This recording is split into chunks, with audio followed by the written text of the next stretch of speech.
Dear students, আশা করি তোমরা সকলে ভালো আছো। আজকে আমি ক্লাস 10-এর লেসন 8 পড়াবো একটি বিখ্যাত কবিতা, the snail, written by William Cowper.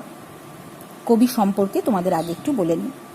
British poet William Cowper was born in 1731 in United Kingdom.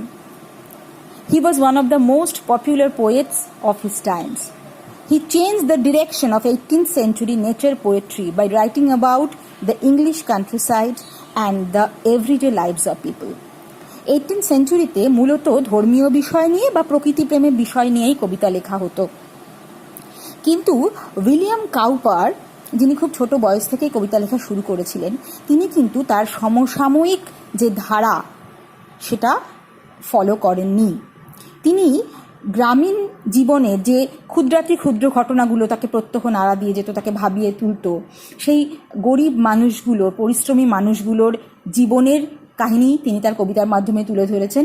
এবং ছোট্ট ছোট্ট প্রাণী বা ছোট ছোট ঘটনা, যে ঘটনা থেকে তাকে কিছু শিক্ষা আমরা পাই, সেরকম ধরনের ঘটনা নিয়েও তিনি অনেক কবিতা লিখে গেছেন। His famous works include only hymns, the task, the popular trees. আমরা এই কবিতায় দেখতে পাবো, এই কবিতার লিড রোলে রয়েছে একটি শামুক, snail. The poem takes us into the private world of a snail where it is seen to lead a self-sufficient life.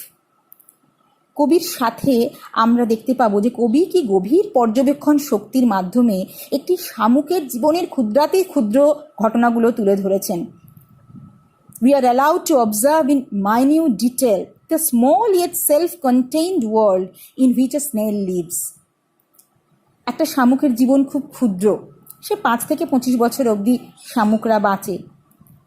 তাদের জীবন, আমাদের মনে হয় শামুকের জীবন ভাবার মতন কিছু নয়, খুব তুচ্ছ, হয়তো দেওয়ালে বা স্যাঁতস্যাঁতে জলা জায়গাতে সে হেঁটে চলে বেড়ায়, এইটুকুই। শামুক নিয়ে আমরা কেউ অতটা ভাবি না, কিন্তু কবি কতটা গভীর পর্যবেক্ষণের মাধ্যমে কিভাবে একটি শামুক দেওয়ালে বা পাতার গায়ে আটকে থাকে, সে কি খায়, সে তার জীবনটা কিভাবে, বিপদ থেকে কিভাবে নিজেকে, নিজের শরীরের যে বাইরের খোলস তার মধ্যে সে লুকিয়ে পড়ে, এবং তার জীবন থেকে আমরা কি শিক্ষা পাই সেটা কবি তুলে ধরেছেন এই কবিতার মাধ্যমে। The eye of the poet lovingly yet quite musically attends to every detail of the garden snail.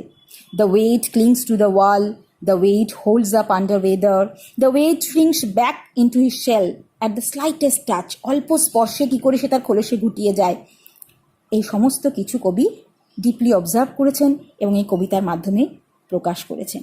এবং এই কবিতাটি পড়ার পর তিনি আমাদের একটা মরাল দিয়েছেন। সেই মরালটা হলো যে উই মাস্ট কারেক্টলি জাজ our self, we must be modest and self content like the snail. কবিতাটা পড়লেই তোমরা এই বিষয় সম্পর্কে বুঝতে পারবে। এবার আমি মূল কবিতায় চলে আসি। The snail. Two glass or leaf or fruit or wall, the snail sticks close, nor fears to fall, as if he grew their house and all together. একটা শামুককে ঠিক কোথায় কোথায় বাসস্থান করতে দেখা যায়, ঘাসের উপর বা পাতার উপর বা ফলের গায়ে, অথবা বেশিরভাগ আমরা দেখতে পাই তাকে দেওয়ালের গায়ে সে আঠার মতন লেগে রয়েছে। এই যে স্টিক্স শব্দটা দিয়ে তাকে দেওয়ালের গায়ে শক্তভাবে আটকে থাকার কথা বলা হয়েছে। আসলে শামুকের দেহে মিউকাস নামে এক রকমের তরল পদার্থ থাকে, যেটা বাতাসের সংস্পর্শ এলে একটু জমে যায়, এবং এই মিউকাস নামক পদার্থটির সাথেই সে পাতার গায়ে বা দেওয়ালের গায়ে বা ফলের গায়ে এই চটচটে পদার্থ দ্বারা আটকে থাকে। তার বডির সাথে ডাইরেক্ট টাচ হয় না, কিন্তু এই পদার্থ দ্বারা সে পাতার গায়ে বা দেওয়ালের গায়ে বা ফলের গায়ে আটকে থাকতে পারে। আবার যখন তার সেখান থেকে মুভ করার দরকার হয়, সে তার দেহ দিয়ে অল্প একটু প্রেশার দেয়, এবং তাতে ওই পদার্থটি আবার অল্প তরল হয়ে যায় এবং জায়গাটা থেকে সে সরে যায়। এখানে দ্য স্নেল স্টিক্স ক্লোজ, কী করে সে ফলের গায়ে বা পাতার গায়ে শক্তভাবে আটকে থাকে, নিবিড়ভাবে আটকে থাকে, সেটাই কবি বলেছেন। এবং এইভাবে আটকে থাকার জন্য তার পড়ে যাওয়ার ভয় হয় না, সে কিন্তু পড়ে যাওয়াকে ভয় পায় না। Nor fears to fall, as if he grew there, সে এমনভাবে অনেকক্ষণ ধরে সেই জায়গাতে আটকে থাকে, মনে হয় সে যেন এখানেই বড় হয়ে উঠেছে। গ্রো মানে বেড়ে ওঠা, পাস্ট টেন্সে grew. House and all together, অর্থাৎ শামুকের বাসা বা তার বাড়ি বলতে কোন অংশটাকে বোঝানো হচ্ছে? এখানে হাউস বলতে শামুকের দেহের বাইরের যে আউটার মোস্ট শেল, যে শক্ত খোলাটি রয়েছে, তাকেই এখানে কবি হাউস অফ দ্য স্নেল বলেছেন। তার দেহের শক্ত খোলা সমেত তার ছোট্ট দেহটিকে নিয়ে সেইভাবে পাতার গায়ে বা ফলের গায়ে বা দেওয়ালের গায়ে আটকে থাকে। Within that house secure he hides, secure মানে উইথ সিকিউরিটি, নিরাপত্তার সঙ্গে, হি হাইডস নিজেকে সে গোপন রাখে ওই খোলার মধ্যে। শামুকের প্রকৃত দেহটি যতক্ষণ তার খোলার আবরণে ঢুকে থাকে ততক্ষণ আমরা দেখতে পাই না। তাই বলছেন যে within that house secure he hides, সে তার খোলার মধ্যে খুব নিরাপদে লুকিয়ে থাকে। when danger imminent betides, কখন সেভাবে লুকিয়ে থাকে? যখন সে দেখে বিপদ আসন্ন। ডেঞ্জার অর্থাৎ বিপদ, ইমিনেন্ট, ইমিনেন্ট মানে আসন্ন, যেটা আসতে চলেছে, অ্যান্ড বিটাইডস মানে হচ্ছে গোয়িং টু হ্যাপেন, যে বিপদ আসতে চলেছে। যখন শামুক অনুভব করে যে সামনে কোনো বিপদ আসতে চলেছে, তখন সে তার থলথলে মাংসল ছোট্ট দেহটিকে ওই খোলসের মধ্যে গুটিয়ে নেয়। এখানে বিপদ বলতে কবি কোন কোন বিপদ বলেছেন দেখো, পরের লাইনে কবি এক্সপ্লেন করেছেন। Danger imminent betides of storm or other harm besides weather, এই বিপদটা স্টর্ম অর্থাৎ ঝড় হতে পারে, আবার ওয়েদার অর্থাৎ আবহাওয়া সম্পর্কিত কোনো বিপদও হতে পারে। যখন সে বিপদের আঁচ পায় তখন সে তার ক্ষুদ্র দেহটিকে তার খোলসের মধ্যে গুটিয়ে নেয়।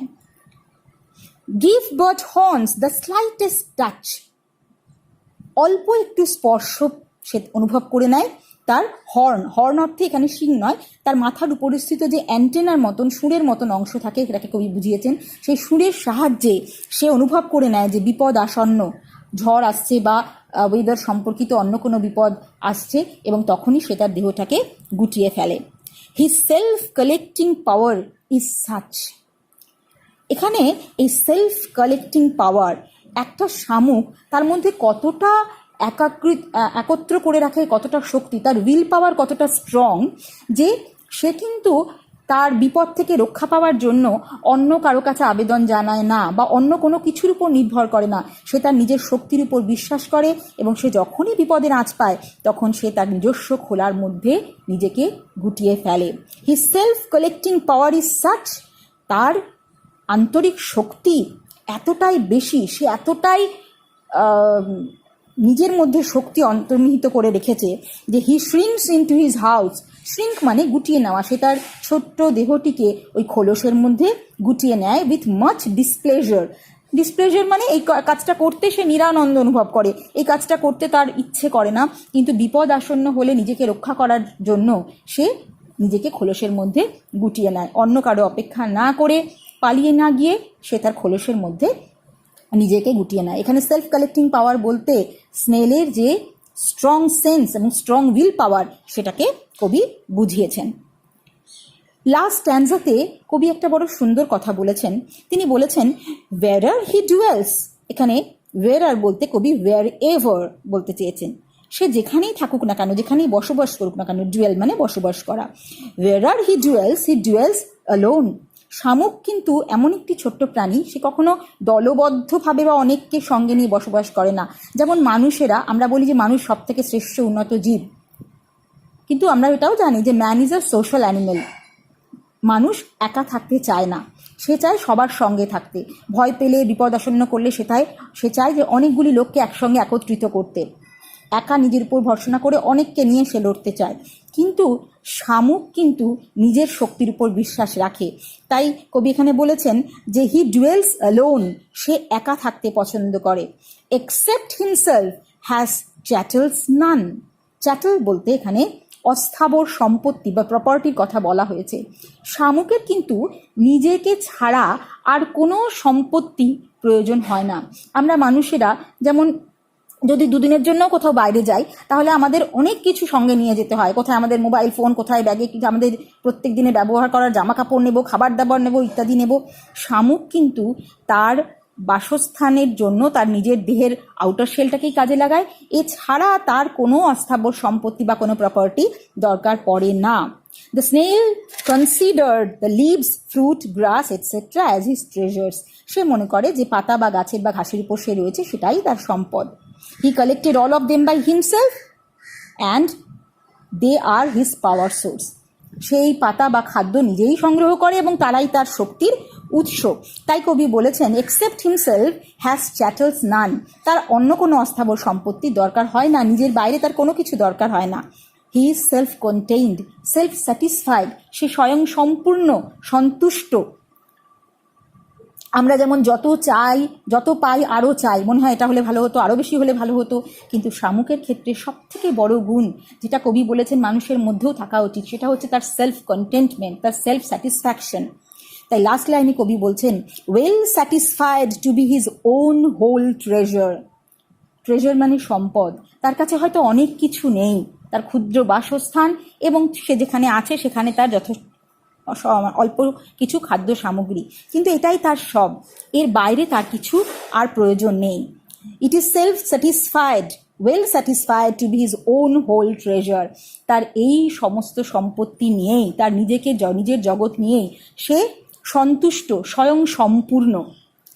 কবি এই কবিতার মাধ্যমে এই শামুকের ক্ষুদ্র জীবনধারা দিয়ে বর্ণনা করতে চেয়েছেন যে লাইক আ স্নেল, একটি শামুকের মতন মানুষেরও সেলফ স্যাটিসফাইড হওয়া উচিত। জীবনে সন্তুষ্টি যদি না থাকে তাহলে আমরা অনেক কিছু পেলেও কিন্তু আমাদের একাকিত্ব বা আমাদের কষ্ট কোনোদিনও খুঁজবে না। আমরা যদি মনে করি ঈশ্বর আমাদের যা দিয়েছেন তাতেই আমরা সন্তুষ্ট, অনেক বেশি চাহিদার আমাদের প্রয়োজন নেই, এবং আমরা যদি এই স্নেলের মতন plain living and high thinking, অর্থাৎ একদম সাধাসিধে জীবনযাপনে বিশ্বাস করি, যদি আমরা তার মতন মডেস্ট হতে পারি, তার মতন সেলফ কন্টেইনড হতে পারি, তার মতন নিজেকে কারেক্টলি জাজ করতে পারি, তবেই আমাদের জীবন সার্থক। আশা করি তোমরা কবিতাটা বুঝতে পেরেছো এবং এই কবিতার প্রশ্ন উত্তর আমরা পরে আলোচনা করব। সবাই ভালো থেকো।